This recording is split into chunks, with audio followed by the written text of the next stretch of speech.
Vamos dar a palavra agora ao doutor Maurício Prates, que é o nosso parceiro aqui de muitos anos, que tem nos dado sempre o maior apoio aí pela ABB e nunca faltou o apoio. Isso é muito importante, essa parceria com a ABB tem nos ajudado bastante. É uma parceria tão forte como a que temos com os nossos clientes, tá certo? Maurício, muito obrigado por ter aceitado o convite. Por favor, você está com a batuta agora. Bom dia, pessoal. Como já fui apresentado, para trabalhar nessas aplicações. Bom, então eu queria agradecer a oportunidade, o convite, né? Mais a oportunidade de poder estar aqui com vocês. A ABB ela é muito grande, não consegue cobrir todo o país a nível de estar presente. Então, essa ideia da Delmar de pensar globalmente e agir localmente realmente é muito interessante. Isso a gente tem que levar, inclusive, para a ABB, porque empresas globais acabam tendo dificuldade de agir próximo ao cliente, né? Então, quando você tem parceiros como a Delmar, isso é muito importante para a gente, por isso que a gente gosta de estar presente quando eles nos chamam. Aqui na Bahia, a gente tem ainda o nosso representante, que é a Optiflow.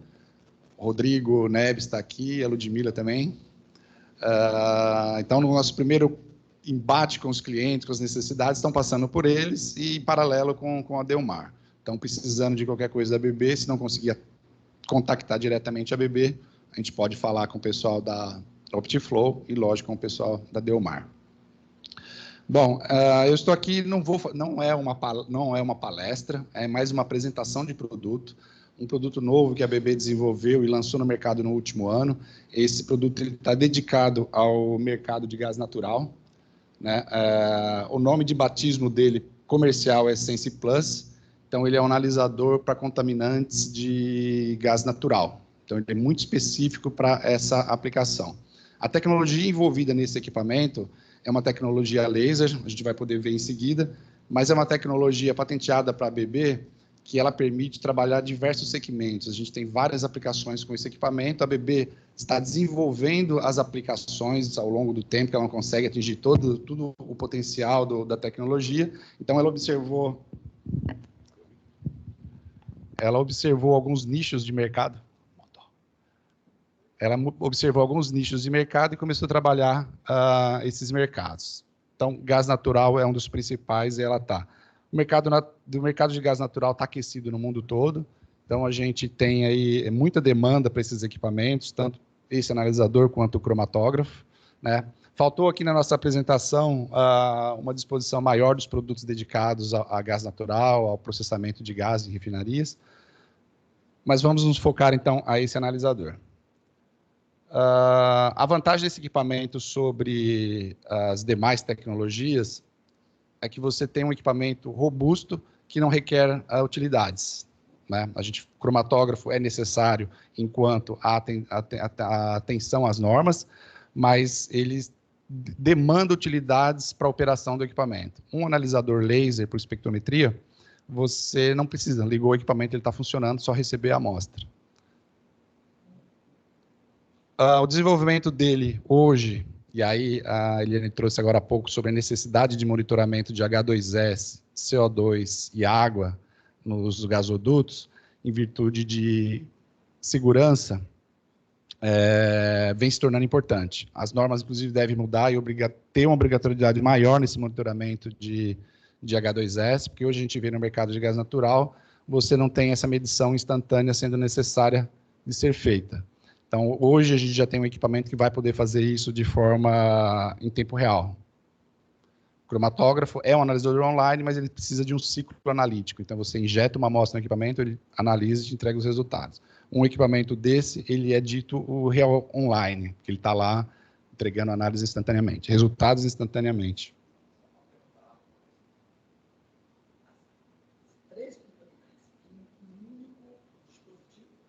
Em um único dispositivo. A ideia desse analisador era suprir e reduzir equipamentos na planta do usuário, né? Então, eu vou ter um analisador que faz o ponto de orvalho, que monitora H2S e ainda pode entregar resultados de CO2. Variantes do equipamento são permitidas, a gente vai ver em seguida, mas você pode ter um só para H2S, um só para água, um só para CO2. mas aí ele não fica interessante. Interessante é quando você tem, no mínimo, H2S e água. E se ele comprar só H2S unidade, ele pode adicionar CO2? No futuro, ele pode ser adicionado, você tem um equipamento, você pode adicionar, porque aí é uma questão de software. Então, a parte analítica, ela não vai mudar. A sua câmera de medição, o seu laser continua lá bonitinho, então você faz a modificação, faz o upgrade de software e você traz as novas medições. Muito parecido com o que já existe as tecnologias de FTIR. Então, vamos avançar aqui.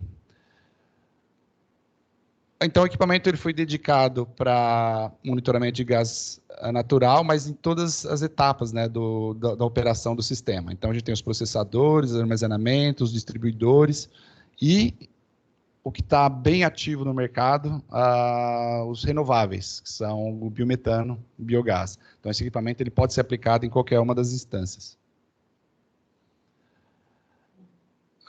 Então, como a gente antecipou um pouquinho, por que a gente precisa medir esses contaminantes? Porque ele traz prejuízo para o gasoduto, né? Então, além de a norma começar a querer pedir isso, o próprio operador do gasoduto reconhece que uma exposição prolongada de concentrações, e a gente está falando de concentrações baixas, estamos falando de 3, 4 ppm de H2S, que seriam 5 miligramas a metro cúbico, você tem um desgaste de toda a tubulação. Água presente, você começa a reduzir o fluxo do gás na tubulação em longos trechos. Então, o monitoramento disso vai se tornando cada vez mais essencial. Bom, aqui é um pouquinho de propaganda, né? Então, você tem um equipamento que ele tem um custo inicial dele, mas o custo de operação é bastante reduzido, porque você não tem, em princípio, manutenções preventivas, você não tem consumo de utilidades para a operação desse equipamento, a não ser energia elétrica.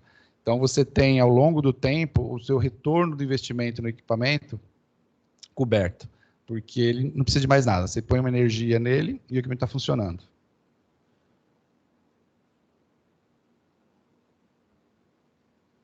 Bom, aí voltando na ideia, por que existe esse equipamento? Então, você precisaria, hoje, para fazer uma medição desses 3 compostos, você precisaria de um cromatógrafo, de um medidor de ponto de orvalho, e talvez um infravermelho para pegar o CO2 nessas concentrações é uma opção interessante.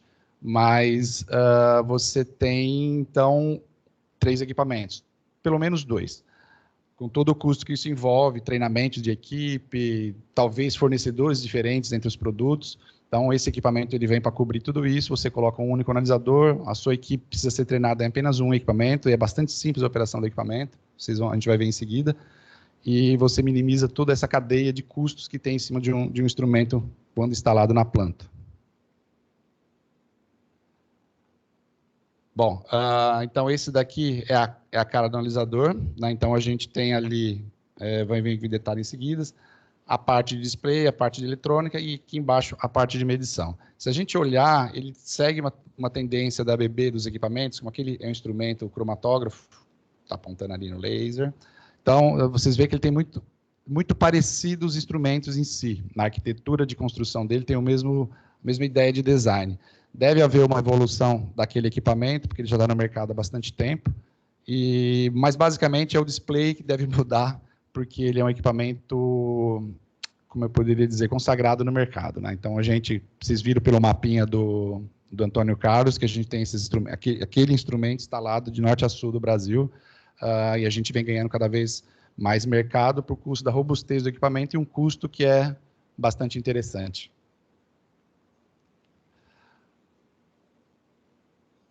Muito bem. Aqui vou dar uma paradinha antes de falar da tecnologia para a gente mostrar o que é o laser. Não sei se todo mundo está familiarizado, né, mas a tecnologia laser, de um modo geral, ela é muito aceita no mercado, né? As pessoas gostam porque realmente são equipamentos, inclusive da concorrência, os equipamentos laser, traz para você benefícios a nível de manutenção, a nível de você não ter que ficar parando esse instrumento para checar. Então, quando você vê tendências no mercado, por exemplo, monitoramento de chaminés, onde a gente tem equipamentos infravermelho, ultravioleta fazendo esse monitoramento, quando você fala, tem um laser, todo mundo começa a querer migrar para o laser. A gente vê a Petrobras, principalmente nas UTS, com um trabalho para desenvolver fornecedores de laser, de analisadores de laser, tirando as tecnologias tradicionais. Então, nesse segmento do laser, a gente tem a chamada primeira geração de laser, então que basicamente você tem uma fonte, só recapitulando. Então, aqui é uma comparação, então, por exemplo, um infravermelho ou uma fonte de luz qualquer, você faz uma difração e geram vários comprimentos de onda para fazer uma medição de uma molécula específica no gás. No caso do laser, você tem um comprimento de onda específico para aquilo que você quer medir. Então, ele se torna muito mais robusto ao nível de ser seletivo, né? Ele se torna muito mais seletivo no que você quer medir. Então, isso traz benefícios para o equipamento e, por isso, você precisa calibrar menos um instrumento laser.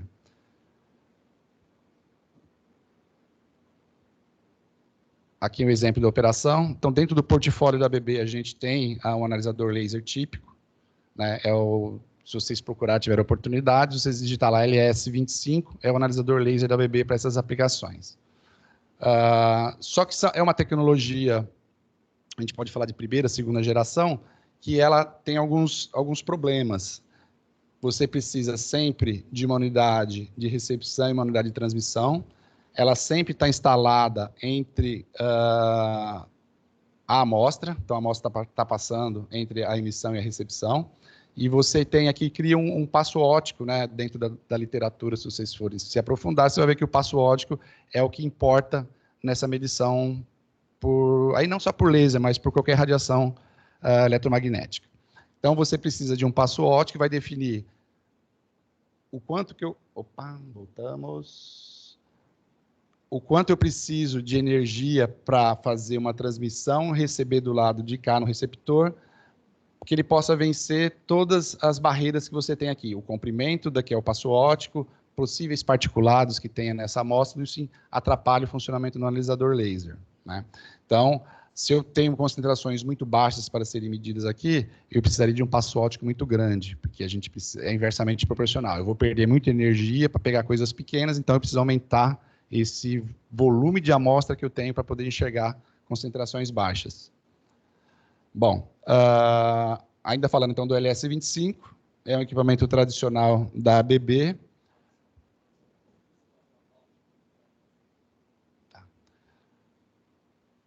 Então, é um equipamento tradicional da ABB, você pode ter vários equipamentos montados sendo uma única interface. Normalmente, a gente tem isso em chaminés, esse tipo de analisador. Poucas vezes são instalados em controle de processo, mas é possível ter, porque, em virtude, principalmente, de você ter que instalar uma flange de um lado e do outro para ter emissão e recepção. Essa, então, é a ideia do laser. Dúvidas nesse momento? Bom, vamos lá, então. A partir desse laser, então, a ABB resolveu desenvolver uma nova tecnologia, que aí foi batizada como um nome bem estranho. Se a gente não querer traduzir, mas a gente tem lá o AO-ICOS, que é uma tecnologia, como eu disse, patenteada da ABB, aí uma pausa, né? A gente fala assim, a ABB desenvolveu, como você falou da Teledyne. A ABB, enquanto uma empresa global, ela observa no mercado tecnologias que estão sendo desenvolvidas, tecnologias interessantes, tecnologias importantes. Quando o grupo que decide para que lado que a empresa vai, ela observa uma companhia que está desenvolvendo essa tecnologia, ela vai lá e absorve, incorpora essa empresa.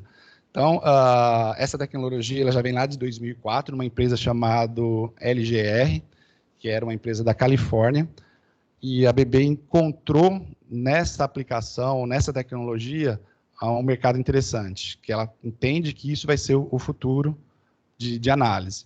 E aí ela foi lá e absorveu essa tecnologia, batizou e patenteou o desenvolvimento. Vamos aqui para o exemplo. Então, aqui é um pouco da trajetória do laser, né? Então, as evoluções que houveram ao longo do tempo da tecnologia laser, que data lá dos anos 60. Então, o que ela foi evoluindo? Ganhou em sensibilidade, ganhou em precisão e facilidade de manutenção, até que a gente chegou na quarta geração dessa tecnologia. Então, o que a gente está falando da tecnologia do ICOS, né? Então, é Off-Axis Integrated Cavity Output Spectroscopy. Essa é difícil de falar. Não vamos tentar traduzir isso, vamos ficar no EICOS. mas entre a BB a gente chama sempre de IQOS. Basicamente, o que a BB fez? E ainda vem o off-access ali, no começo do sistema. Então, você tem, lá na outra tecnologia laser, você tinha simplesmente uma emissão e uma recepção, montado no passo óptico, que era o duto, a chaminé do usuário, do cliente. Aqui, a BB colocou tudo isso numa câmara, deslocou o eixo de emissão de laser, fez uma câmara refletiva com espelhos e fez o quê? Antes dessa energia saindo do emissor chegar no receptor, ela faz um caminho repetitivo, vai e volta, vai e volta, vai e volta. Então, numa câmera, a gente está falando aí de 20, 30 centímetros, a gente pode ter até 100 quilômetros de passo óptico. Dependendo da aplicação, e aí isso que a gente falou de que ele pode mudar o software e adquirir novos compostos na medição, você tem um comprimento ou um passo óptico gigantesco comparado com o laser tradicional. E aí isso aí fez o que a gente? Conseguir medir concentrações muito baixas desses compostos. Então, o benefício é gigantesco, porque você tem um equipamento robusto, com uma tecnologia antiga, mas com uma variante moderna. Então, ela é provada que funciona no mercado, funciona em suas aplicações, e um equipamento compacto. Então, essa tecnologia, ela está, nesse equipamento que a gente está demonstrando aqui, está apresentando para vocês, ela está no cerne de desenvolvimento da BB para novas aplicações. Hoje, a gente tem uma aplicação muito interessante para o mercado de gás natural, não coube aqui a apresentação, talvez a gente pudesse ter colocado, que é um sistema chamado Leak Detection, principalmente para a indústria de distribuição de gás, produção de gás, que é essa mesma tecnologia embarcada em, por exemplo, num carro. Então, você tem, algumas normas tem na Comgás, você tem que fazer uma verificação, uma varredura onde passa o seu gasoduto, monitorando possíveis vazamentos de gás metano, ou de gás natural.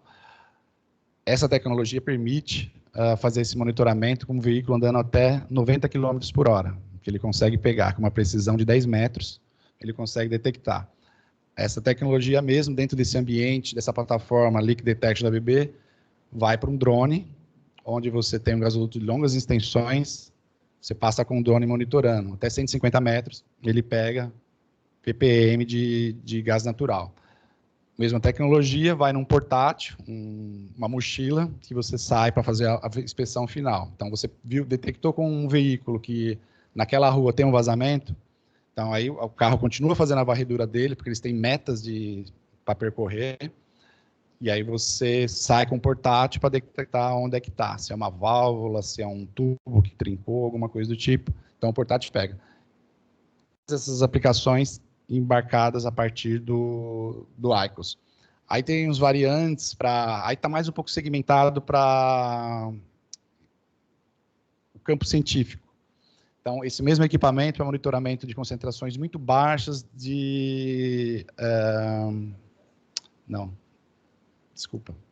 gases do efeito estufa. A gente recebeu consulta de uma equipe de cientistas querendo monitorar, porque vai ter uma norma, a gente tem os aterros sanitários. Quanto que está deixando escapar? Porque o aterro está captando o gás, está processando o gás e vendendo. Mas e o que está deixando escapar na atmosfera? Então, esse equipamento vai monitorar, eles estão com um projeto, com esse equipamento vai monitorar o que está se vazando, deixando para a atmosfera esses gases do efeito estufa.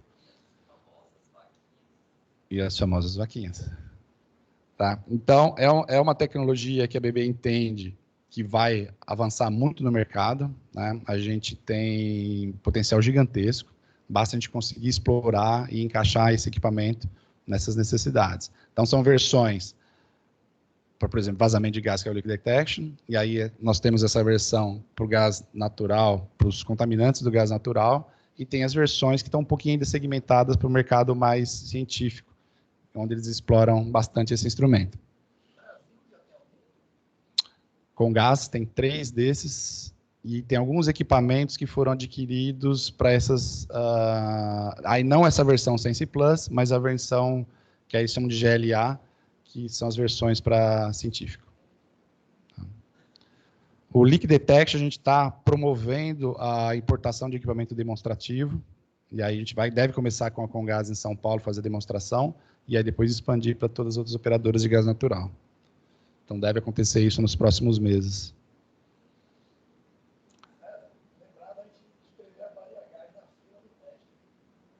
Sim, seria bastante interessante, principalmente o veicular, né?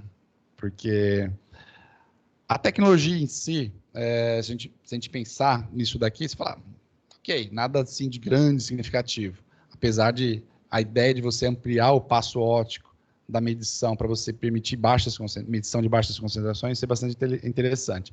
Só que o que é o diferencial nesses equipamentos hoje, aí vamos ter que falar de algoritmos, né, ou de inteligência artificial, o software. O software que roda nessas máquinas, eles fazem a diferença. Esse equipamento do Leak Detect, por exemplo, tem um algoritmo lá que ele consegue, essa predição de vazamento, ele leva em consideração pressão atmosférica, velocidade do ar, temperatura, para ele calcular a dispersão, uma pluma de dispersão dos gases, né? Então, você tem uma pluma de dispersão para cada molécula. Então, você consegue, com esse software, se eu recebi, o analisor está parado aqui, por exemplo, e ele detectou lá 10 ppm de gás, de metano. Ele vai, com essas medições e com esse software operando, as medições de temperatura, pressão e indicação do vento, velocidade do vento, ele vai conseguir predizer para você onde é que está o vazamento.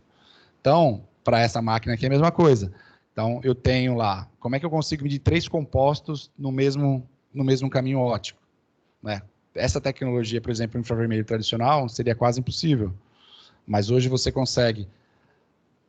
Impossível por quê? Porque uma corrente de gás natural é basicamente hidrocarbonetos, são variantes. C1, C2, metano, etano, propano. Então, todas as variantes, né, até C6, como a Eliane explicou para a gente, então, são os compostos até C6, o tradicional, são hidrocarbonetos. E hidrocarbonetos adora infravermelho, laser, então eles vão interferir em tudo. Né? Então, você fala, um analisador para medir CO é tranquilinho. É mais ou menos, porque você tem os hidrocarbonetos atrapalhando a vida dele. Quando você tem um analisador desse, você tem uma tecnologia de cálculo, um software que está compensando todas essas interferências. Né? Então, hoje, esses produtos eles são bons não só em virtude do elemento de detecção, o princípio de medição, mas principalmente por causa da eletrônica envolvida.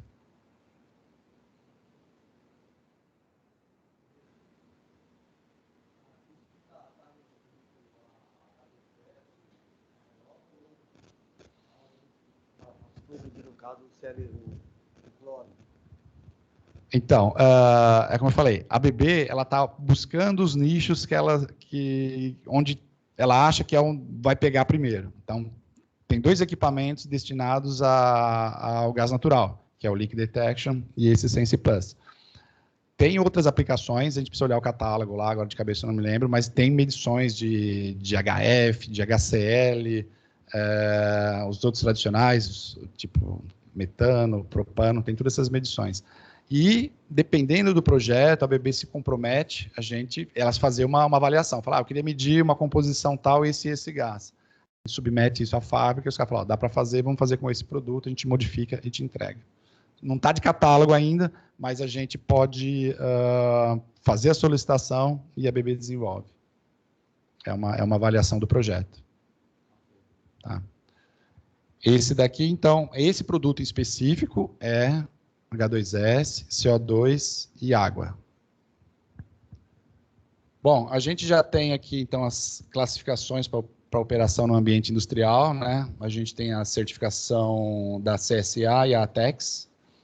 ATEX aqui embaixo.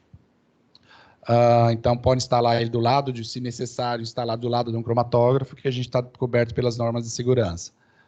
Então, a gente falou que a alimentação dele é uma fonte, né, 24 volts, mas ele opera entre 10,5 a 30 VDC, então, bem tranquilo. Consumo é bastante baixo, a gente está falando de 50 watts, né? No startup dele ele sobe um pouquinho, 70 watts, mas a operação normal 50 watts. Ele é bem tranquilo quanto à temperatura de operação, a gente está falando de menos 14 a 55 graus, não precisa de proteção adicional. Lógico que a gente sempre sugere uma proteção contra sol e chuva, porque as intempéries ao longo do tempo vai destruindo o equipamento, pelo menos pelo lado de fora. E aí você tem um investimento, você quer proteger isso, então não custa nada colocar um telhadinho, um abrigo 3 paredes. Ele vem pronto, é até estranho, né? A gente tem um equipamento tão moderno com saída analógica. Mas aí, voltando na ideia do equipamento online. Então, você quer essa transmissão de dados o mais rápido possível. Então, um dos mais rápidos possível, a gente está falando em saída analógica. Mas ele tem ainda também a transmissão Ethernet, e ainda, se necessário, dependendo da aplicação, se você quiser uma transmissão Wi-Fi, também está disponível. É um item opcional. Ele já vem, no caso da transmissão Wi-Fi, ele já vem coberto com todas, desde a ABB, desenvolvimento de cada produto, e é uma certificação necessária, ela já vai trabalhando em cybersecurity. Então, a gente tem produtos que, quando já está se desenvolvendo a eletrônica dele, ele já vai se pensando em todos os graus de proteção que você precisa ter para operar no ambiente hoje em dia. Tanto que tem produtos da ABB, ainda que de geração anterior, que você fala para o cara, não põe esse equipamento em rede porque ele não está coberto por essas certificações, né? Mas aí os produtos mais novos, falando de 2018 para cá, todos eles já vêm atendendo todas as certificações de segurança para segurança cibernética, então você está tranquilo. E esse produto é um exemplo dele, então você pode ligar ele numa rede. Sempre tem essa preocupação, o pessoal de TI sempre vai nos cobrar isso. E ele ainda tem o Modbus TCP/IP, né, dentro do protocolo Ethernet. Então, o Modbus over TCP/IP, a gente tem o funcionamento. Só que é aquele negócio, ele pega o dado, transmite, pega o dado, transmite. Se a gente estiver falando de uma saída rápida, analógica seria melhor. Mas tudo isso já é padrão do equipamento. Tá? Voltando aqui, então, pena que a gente não teve um para demonstrar aqui. O Congás não deixou. A gente até pediu. Aqui, ele é meio pesado, 50 quilos, né? Então, ele é um monstrinho daquele pequenininho ali, mas ele é meio troncudinho, então ele pesa. É porque, pensa nisso assim, ele é na vertical, né? Então, ele tem a parte eletrônica que a gente está vendo ali na frente, ele fica... Morreu? Na parte eletrônica que a gente vê isso aqui na frente, ele está na parte de cima. E aí ele pesa 50 quilos. Aqui também deve pesar cerca de 50, 60 quilos. 2 quilos. Nem a pau. A gente acabar aqui, a gente vai levantar isso.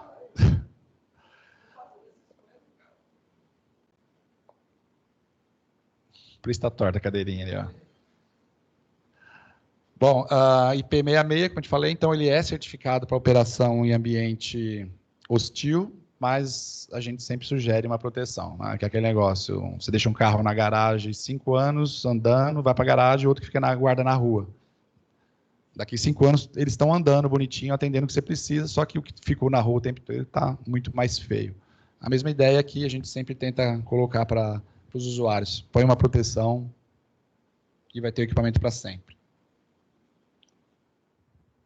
Bom, aí falando então das medições. Então a gente tem, para essa aplicação, tá? Como eu falei, cada aplicação, você vai olhar, se a gente pegar lá dentro do portfólio da ABB, as outras aplicações são são menores. Baixa a faixa de operação, eu preciso de coisas menores, ele consegue medir. Para gás natural, pelas normas que existem mundo afora, essas faixas de operação estão ok. Então, a ABB se fixou aqui, isso aqui está bom, legal, porque tudo isso impacta em custo de desenvolvimento do produto. Então, para as outras aplicações, por exemplo, que a gente comentou sobre gás do efeito estufa, a gente está falando em ppb ali, às vezes até ppt, né, parte por trilhão, parte por milhão. Aqui, a gente está falando em ppm, então a gente tem uma faixa para H2S 0 a 100 ppm, mas o mais importante do que esse 0 a 100 ppm é a repetibilidade dele, a exatidão e o limite de detecção. Porque a gente estava falando da norma A16, a resolução da NP número 16, ela está falando ali em 10 miligramas por metro cúbico.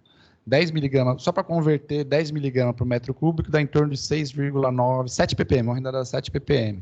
Então, eu teria um equipamento numa faixa de 0 a 100, aí você fala, pô, mas eu vou medir lá embaixo, vou medir em 7 ppm. Ok, não tem problema. Por quê? A gente tem aqui uma variação mínima que ele consegue pegar de 0,2 ppm e a repetibilidade de 0,1. Então, se você tem um padrão, o White Martins se gostava de, por dificuldade, fazer padrão baixo em ppm. Você conseguir esse padrão baixo, o analisador vai responder muito bem. Então, o limite de detecção é o mais importante aqui do que até a própria faixa que ele trabalha. Então, a norma está pedindo para a gente trabalhar que as operadoras não trabalhem com mais de 7 ppm, senão, teoricamente, ela deveria parar o processo para corrigir a falha de H2S.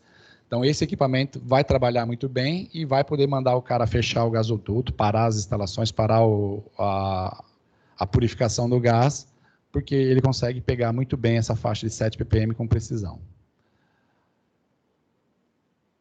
H2O. Aqui também está em ppm, mas a gente viu na norma que quer que reporta em graus Celsius. Então, o equipamento vem de fábrica para medição de ppm, reporta em ppm, e a gente muda ou pede para a fábrica, falando, eu quero que venha em graus Celsius. Uma questão de unidade de conversão. CO2 é muito mais tranquilo, né? A gente está falando aqui 40% de CO2. Essa medição aqui, para gasoduto, ela é meio ineficaz. Gasodutos têm baixa concentração de CO2, vai estar lá bonitinho.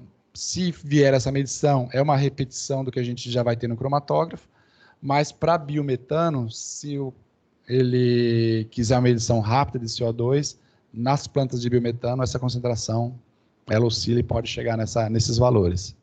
Tá? Então, o equipamento, ele cobre, a ideia dele é cobrir tantas medições para gás natural, quanto para o biometano.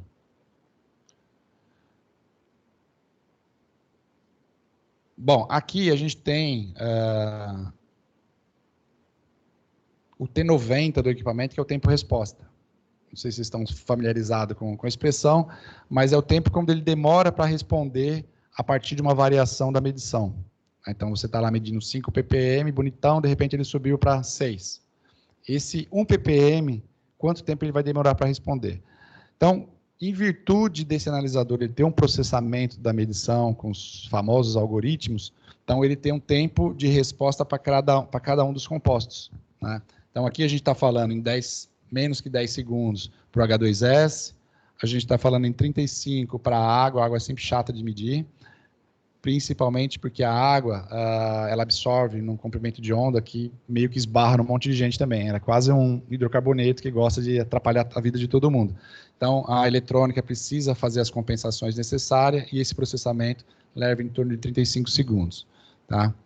CO2 um pouco mais tranquilo, aí a gente tem 10 segundos de tempo. Não. São comprimentos de ondas do laser, ele seleciona lá 2, 3 comprimentos de onda para cada componente. E isso aí minimiza a interferência.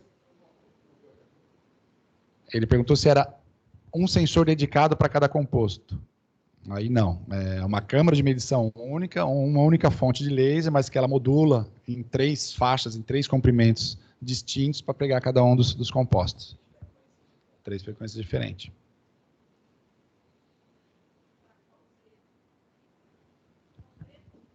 Pó preto? Não, por enquanto não. Aí já é medição de particulado, né? Esse analisador, se a gente voltar lá, acabei esquecendo de comentar. Então, a gente tem a amostra, então ele é só para gás, e a gente tem que ter um sistema de proteção, um filtro coalescente, para evitar particulado e, lógico, condensado. Porque se entrar água aqui, você tem que parar, desmontar o equipamento, secar e pôr ele para rodar de novo. Então, a gente não gosta de particulado e não gosta de água. A água em condensado, em fase líquida. Ele mede a água, mas tem que estar na fase de vapor. E aqui, além disso, ele trabalha sobre vácuo, depois a gente vai ver que tem umas bombinhas, né? Então, você põe a pressão, deixa a amostra sobre entre 7 a 15 PSI, a exemplo do que a gente tem já no cromatógrafo, na entrada dele. E aí as bombas aspiram essa amostra para fazer a medição. Então, ele controla a temperatura e pressão dentro da câmara de medição. Então, se começar, por exemplo, a entrar particulado, já vai bagunçar isso, já não mede direito mais. Então, a gente tem que realmente proteger o equipamento. Mas isso a gente já faz com suas sondas de membrana, o filtro coalescente da Gini. E é o que o equipamento precisa.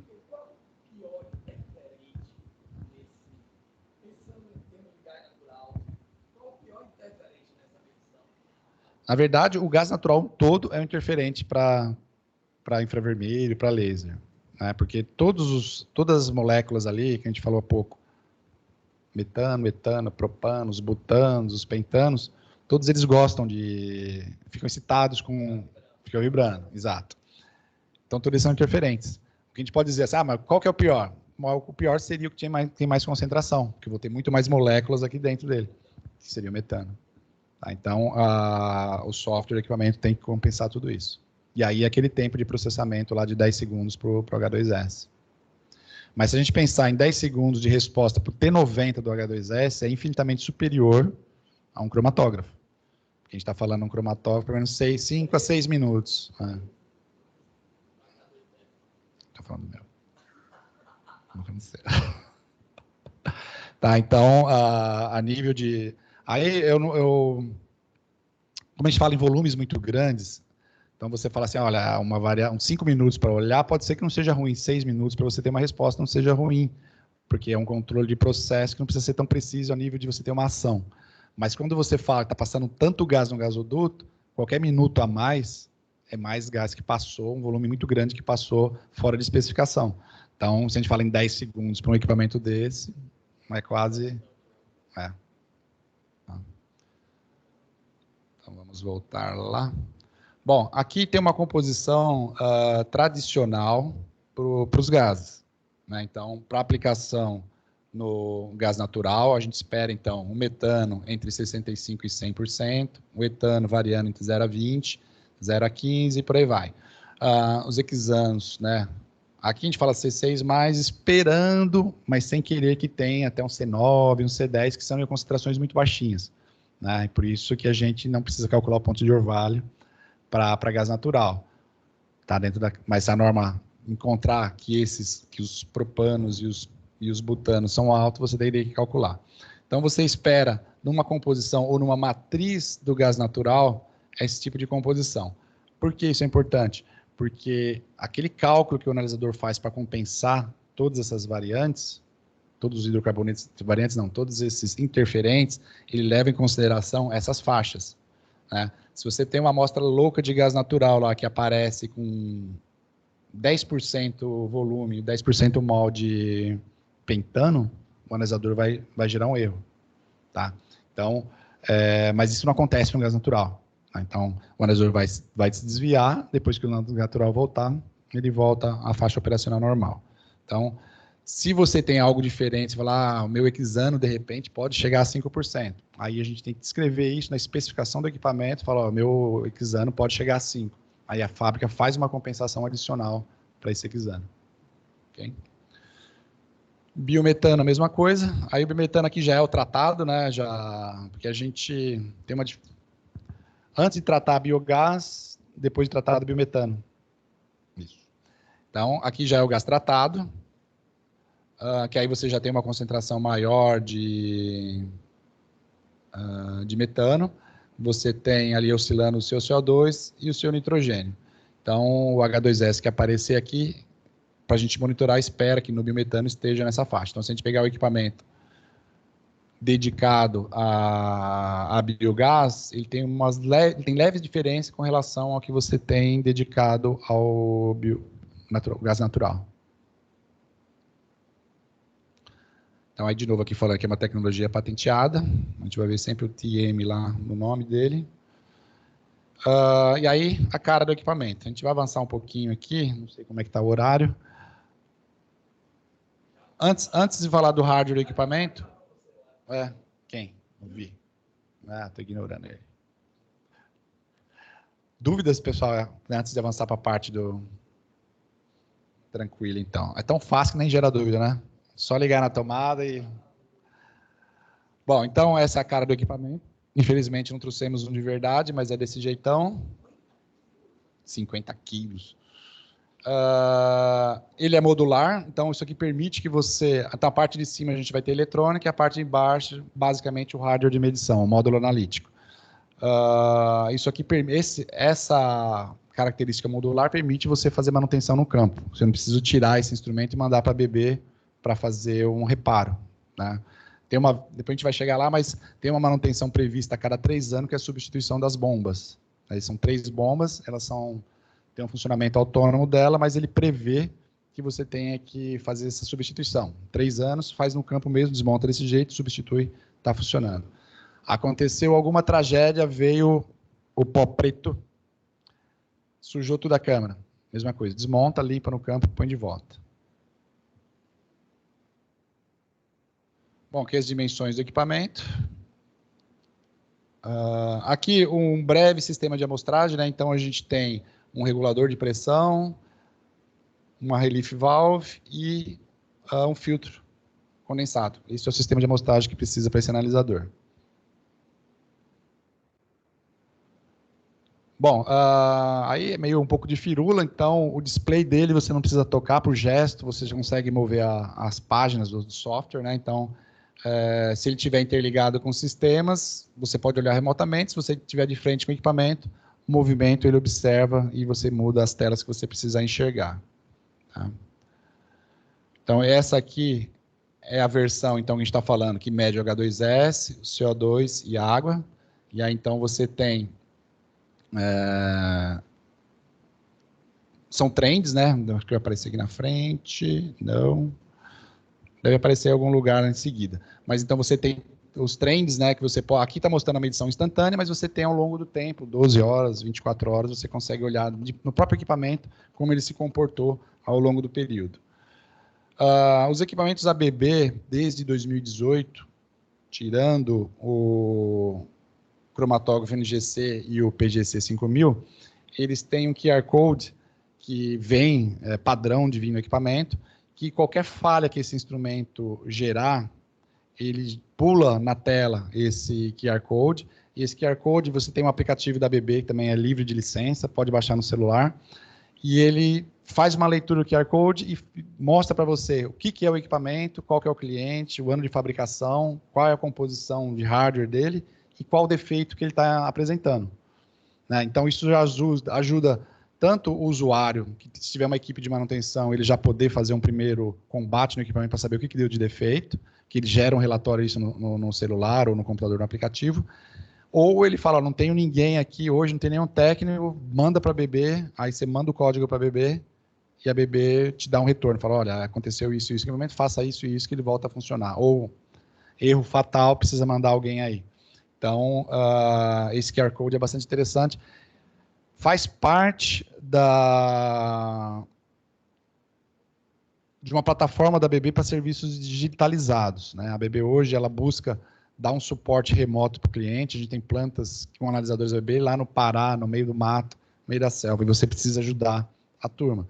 Então, cada vez mais vem avançando esse suporte remoto, e isso assim, é o primeiro passo do suporte remoto que a ABB dá de forma digital. Né? Então, esse vem de graça no equipamento, então já auxilia os usuários. Isso faz parte, se tivesse um momento depois para discutir numa outra oportunidade, é o primeiro item ali do ABB Ability, que é a plataforma digital da ABB de suporte para os usuários. Tá? Então, como eu falei, movimentos, então você vai passando as telas conforme você vai movimentando a mão na frente do display. E aí você tem o software remoto, né? Ele faz uma EHM remota. Na verdade, é um emulador do que você tem no display. Né? Então, quem está treinado na IHM remota ou no próprio display do equipamento sabe usar o analisador, porque é exatamente a mesma coisa. Diferente do PGC 5000, esse emulador ele expande no tamanho do seu monitor. O PGC 5000 ele emula o mesmo tamanho da tela, né? Fica pequeno. Tá? E aí tem todas as informações, todas as ferramentas que você precisa para falar com o analisador e acompanhar a operação dele. Tá? Então, tem mais detalhamento das telas que você consegue ver. Então, a manutenção, como qualquer analisador laser, você tem um drift muito baixo. né, o drift de span, drift zero, é muito baixo no sentido seguinte, você fala dentro da sua especificação, está numa malha de qualidade, se esse analisador sair fora 3% da indicação ou do meu padrão, eu tenho que fazer um ajuste. Aí eu tenho um procedimento de calibração, procedimento de ajuste. Quando a gente fala que é insignificante, é que dentro desses 3%, se você for lá daqui 6 meses, aplicou, o erro vai estar fora desses 3%. E aí você não precisa intervir no equipamento, porque está dentro do esperado. Tá? Então, isso minimiza você agir sobre o equipamento. É lógico que você, quando compra um equipamento novo, você vai querer calibrar ele pelo menos uma vez por mês para ver como é que está. E aí você vai ver que ao longo do tempo, isso a gente vê já em cromatógrafos, em outros analisadores por espectrometria. O cara vê, ó, não desvia. Aí vou aumentar essa frequência para bimestral. Aí faz um banco de dados lá, pô, nunca muda bimestral, vamos mudar para semestral. E aí vai. E esse equipamento já sai de fábrica falando que eu não preciso fazer isso dentro de um ano. Tá? Então, a gente já dá esse gancho para o usuário, para não precisar programar a manutenção preventiva aí um ano. Mas ele fala também que a cada 3 anos eu preciso trocar o sisteminha de bomba. Ele vem aqui. Ele vem com bombas, né, microbombas para aspirar a amostra, para ela ser controlada em temperatura e pressão. Então, a bomba que faz essa aspiração. E aí ele tem no sistema dele, legal ficar falando algoritmo, ele tem um sistema de algoritmo que fica alternando essas bombas e vê qual que vai caindo. Vai perdendo performance, ele tira ela da jogada. Aí fica com 2. Aí vai alternando entre elas para elas funcionarem. Aí pifou mais uma, fica com uma, e aí quando essa terceira pifar, já deve dar nos 3 anos para fazer a substituição. Tá? Então, essa é a manutenção preventiva. A gente tem ainda como manutenção não preventiva essas verificações. Não precisa, mas se o cliente tiver um gás padrão dentro da composição esperada, com a faixa do H2S, que a White Martins pode fornecer, a gente pode aplicar no analisador e olhar aquele drift lá que se mantém estável. Tá? Então, isso a gente antecipou, aquele falando que a gente tem o desvio muito baixo, então em um ano você não espera ter que fazer nada nesse equipamento, é ligar e deixar ele rodando. Tá? Ele tem um monitoramento, saiu bem ruinzinho aqui, se vocês avançarem na tecnologia de feixe fora do eixo, vocês vão ver alguns fabricantes, alguns concorrentes que têm coisas similares. Só que o princípio de medição, no final, acaba sendo diferente. E esse princípio que eles utilizam para fazer a medição, a ABB utiliza para fazer o monitoramento da câmara de medição. Então, você tem... O equipamento, ele espera que quando você emitiu o laser, ele vai para um espelho, vai para o outro, vai para o espelho, vai para o outro, e chega no detector num determinado tempo. Se esse tempo se altera, quer dizer que eu tenho sujeira na câmara. Então, eles chamam de ring down, e ele quer ficar andando feito louco, o laser está chegando no detector. Então, se esse tempo começa a variar, a gente tem uma monitoração, aqui não ficou legal isso aqui não. Então, você tem uma monitoração disso daqui, e ele fala que acima de 2,6 microsegundos, você começou a perder alguma coisa na sua câmera. Teoricamente, você deveria parar e limpar. Então, nesse exemplo aqui, está falando que está com 5 microsegundos. Então, é um monitoramento do equipamento para você ter ao longo do período, saber se tem alguma coisa se sujando ou não, se o seu gás está começando a vir muito ruim ou se o seu sistema de amostragem não está adequado. E era isso que tinha para apresentar do produto, pessoal. Dúvidas, por favor?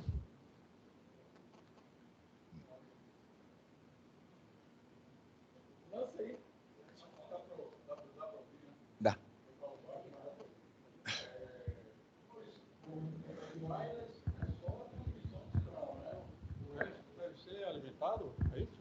Isso, o wireless é a transmissão. Então, você teria uma anteninha na planta, isso a gente já faz com cromatógrafo. Você teria uma anteninha conectada no switch, por exemplo, né, um hotspot, e aí ele transmitiria, você tem um IP para essa máquina, e ele transmite esse dado para quem estiver buscando, o seu supervisório, por exemplo, está buscando, ele está conversando com o seu supervisório via wireless.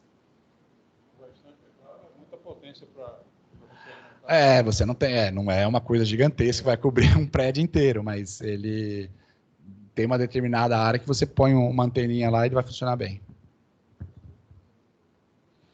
Isso aí tem muita briga com as TIs também, porque tem uns protocolos que os caras aceitam, não aceitam. Então, está em desenvolvimento, não só aplicação para esse cara, mas para outros instrumentos da BB, ver qual que é o mais aceitável, qual que é o mais aceite. Se tem um padrão para todos os equipamentos da BB, mas tem cliente que quer que muda uma coisa ou outra, e a gente consegue.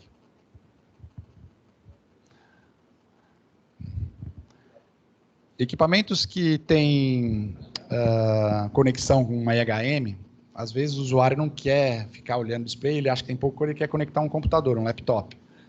Só que se você está numa área classificada, você não pode fazer essa conexão. Tá, a gente até faz. Mas você não pode plugar um cabo de rede num computador, porque você não está com o equipamento adequado. Mesmo que o seu laptop seja para área classificada, ele está lá para usar, você pode fazer o que quiser, mas você não pode plugar nada nele, porque você desclassifica. E aí, então, você tem que usar o wireless. Então, nesses times que precisam usar o laptop, aí você tem que usar o wireless, porque você não pode plugar. Maurício. Tem uma pergunta no chat aqui, ó. Marcílio, do Senai do Rio Grande do Norte. A ABB tem alguma solução para a detecção de vazamentos de hidrogênio? Boa pergunta. Eu preciso consultar. O hidrogênio é aquela molécula chatinha, né, que não gosta de... Essa sim não gosta de radiação. Então, você tem equipamentos para monitorar a operação com hidrogênio. Aí, dentro do portfólio, você tem lá um caldo, tudo por termodinâmica de gases, né? Mas detecção de vazamento de hidrogênio, eu não me lembro, a gente tem que procurar. Fala que depois a gente dá um retorno. Você anota, passa para mim.